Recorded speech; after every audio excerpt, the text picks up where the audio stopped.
একজন ছাড়া বাকি 10 জন দুনিয়া থেকে বিদায় নিয়েছেন। একজন যিনি বেঁচে আছেন তিনি এখন পর্যন্ত এই পরিবর্তিত বাংলাদেশেও এখনো তার ঘাট থেকে জুলুমের বোঝা সরে নাই। তিনি আমাদের প্রিয় ভাই এটিএম আজহারুল ইসলাম।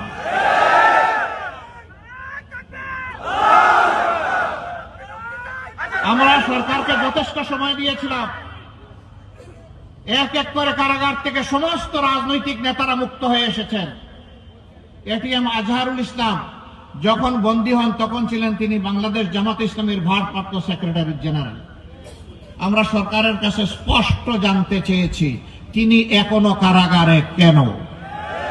মিথ্যা মামলায় যার উপর জুলুম করলো আওয়ামী লীগ, এখনো কি সেই জুলুম চালু থাকবে?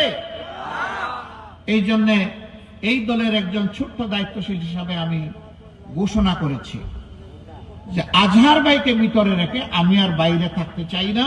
সরকার যেন আমাকে গ্রেফতার করে কারাগারে পাঠানোর ব্যবস্থা করে।